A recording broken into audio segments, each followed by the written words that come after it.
जब सृष्टि में लगे हुए मैं सृष्टि के 6 पाठ्यक्रमों को सीमित करती हूँ। माप का सिद्धांत होने के कारण मैं माप की इकाइयों के अनुसार सब कुछ मापती हूँ। मैं सभी इंद्रियों के माध्यम से प्राप्त ज्ञान हूँ और जब विघटन का समय आता है तो मैं अपने भीतर सारी सृष्टि को ग्रहण करती हूँ। मैं पूरी सृष्टि को सृजित अस्तित्व के तटरहित सागर में ले जाती हूँ। सभी अपूर्णता के सागर की पहुँच से परे मैं जीवित प्राणियों के मन में तैयार हूँ। बादलों में तब्दील मैं पूरी सृष्टि को वर्षा जल से भर देती हूँ। मैं हमेशा सभी प्राणियों के सुख और कल्याण के बारे में चिंतित हूँ और उसी के अनुसार कार्य करती हूँ। इसलिए योगी मुझे सभी प्राणियों की माँ के रूप में जानते हैं। नमस्कार, स्वागत है आप सभी का रुचि ज्ञान Ganga audio book YouTube channel में और आप सुन रहे हैं the legend of goddess book का हिंदी रूपांतरण। छंद 11 या श्लोक 11। शीर्षक है जब देवी माँ ने एक वरदान के लिए कहा। अगर आप मेरे चैनल पर नए हैं तो मेरे यूट्यूब चैनल रुचि ज्ञान गंगा को सब्सक्राइब करें, वीडियोस को लाइक एवं शेयर करें, बेल आइकन दबाएं ताकि ऑडियोज और वीडियोस अपलोड होते ही उसकी सूचना आप तक सर्वप्रथम पहुंच सके। अगर आप हमें कोई सुझाव देना चाहते हैं या कोई आपकी प्रतिक्रिया है उसे कमेंट सेक्शन में कमेंट करके हमें अवश्य बताएं। तो आइए श्री सूक्तम का श्लोक नंबर 11 जब देवी माँ ने एक वरदान के लिए कहा, इसका रहस्य जानते हैं। जैसे श्री सूक्तम के छंद ऋषियों द्वारा जीवन में लाए जा रहे थे, लक्ष्मी के मन के मौन जल में उठे जो उन्हें परेशान करते थे। हे जनार्दन, तुम पूरी तरह से अलग हो गए हो और एक तरह से। तो क्या मैं भगवान विष्णु से कहा था कि जब वह आराम कर रहे थे? मैं भौतिक अस्तित्व के माध्यम से सभी व्यापार, वाणिज्य और जीवन के ताने बाने को बुनते हुए कहती हूँ। फिर भी मैं अपनी बेचैनी को कबूल करने में मदद नहीं कर सकती। लेकिन ऐसा लगता है कि आप मुझे दुनिया को देने का इरादा रखते हैं। मेरा सार सभी को देखने के लिए नंगे है। दुनिया एक भौतिक स्थान थी इससे पहले कि वह समुद्र से भी उभरी हो। सब कुछ उसका प्रजनन, सारी सृष्टि, सारी वनस्पतियाँ और जीव नम भूमि से उभरे हैं। हे नारायण, वह आगे कहती हैं, यदि मेरे ध्वनि रूप को सबके द्वारा जीवंत किया जाए तो मैं आपके साथ अपने निरंतर संबंध को कैसे बनाए रखूंगी?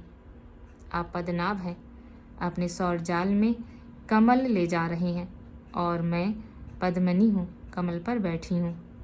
आपसे कम एक श्लोका वाहन करने के लिए आपसे विनती करती हूँ। इसलिए मैं आपके साथ अनंत मिलन में जुड़ी हुई हूँ।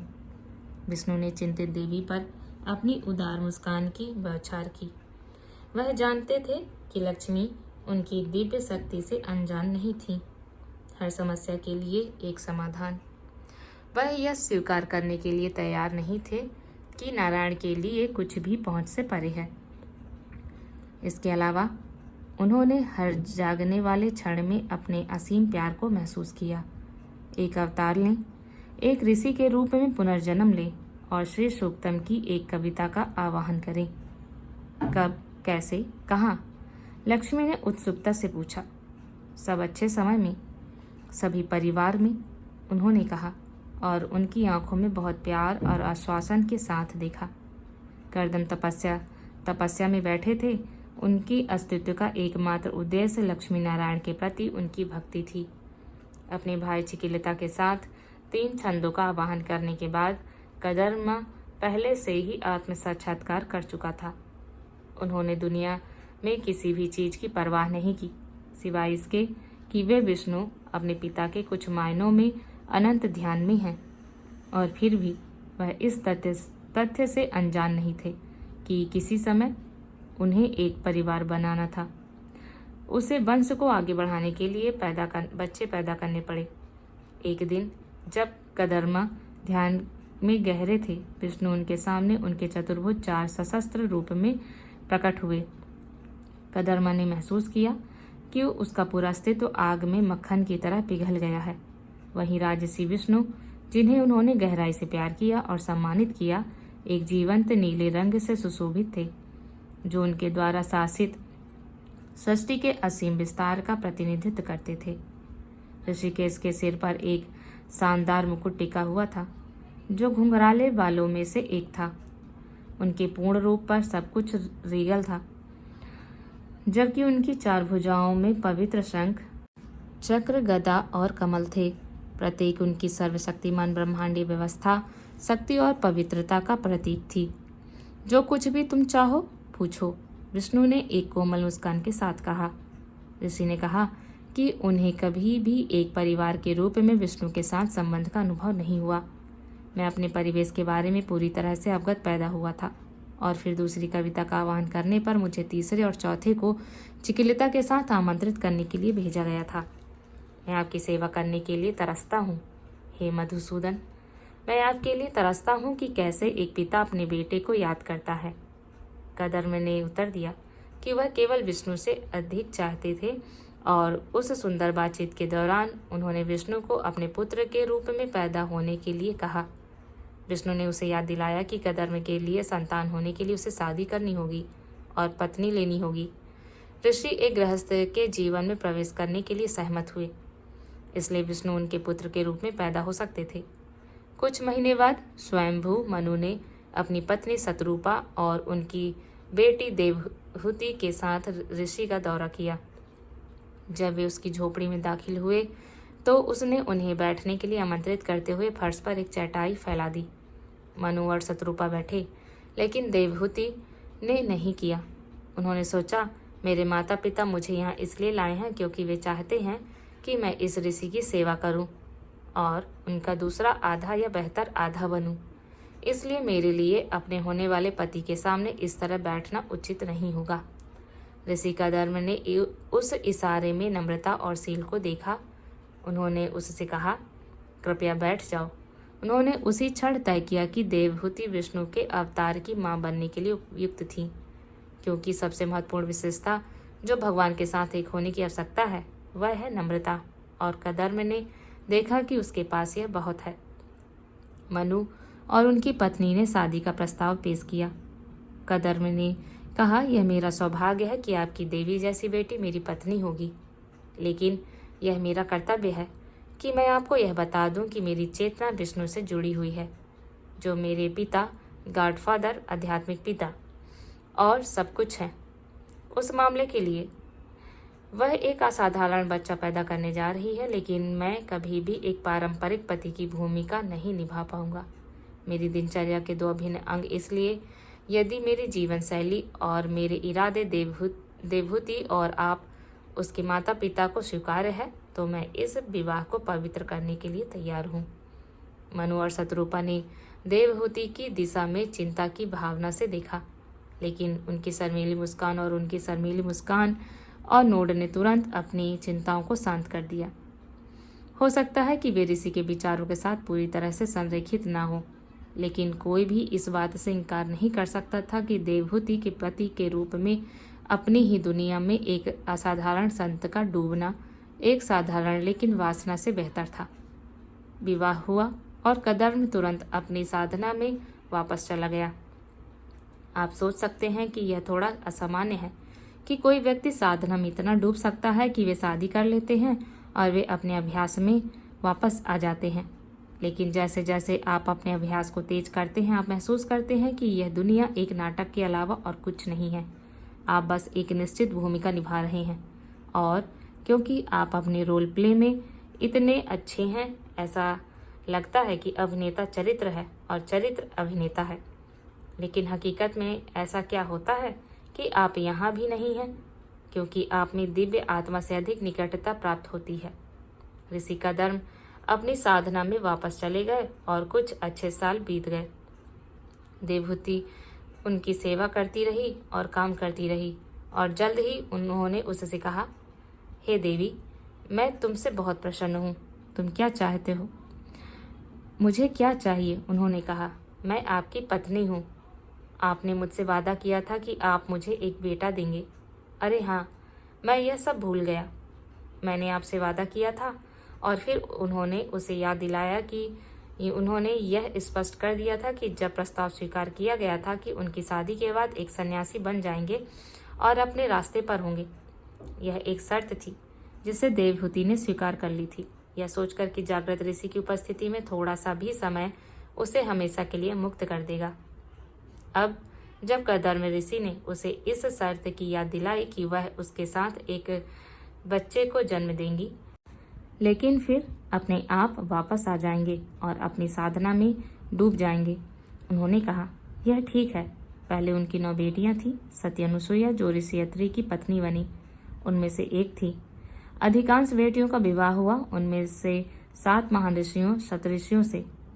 अब स्वाभाविक रूप से कदर्म को अपनी साधना में वापस आने का इंतजार करना पड़ा, क्योंकि जिस बेटे का उन्होंने वादा किया था वह अभी तक नहीं आया था। इसलिए उन्होंने अपनी बेटियों की परवरिश करते हुए कुछ साल 2 या 3 दशक बिताए और फिर अंत में भगवान विष्णु का जन्म कपिला मुनि के रूप में हुआ। वही प्रतिभाशाली संत और विद्वान जो सांख्य योग के प्रमुख प्रतिपादक हैं। सांख्य संस्कृत शब्द से आता है जिसका अर्थ है गिनना। सांख्य योग पुरुष और प्रकृति की बात करते हैं।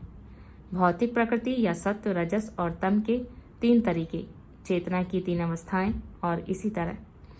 जब कदर्म ने श्री सूक्तम की कविता को कपिला मुनि के आवाहन के लिए पेश किया, जो वास्तव में विष्णु के एक रूप थे, तो कपिला मुनि ने फैसला किया कि वह चाहते हैं कि ऋषि कदर्म को मंत्र के दृष्टा के रूप में जाना जाए।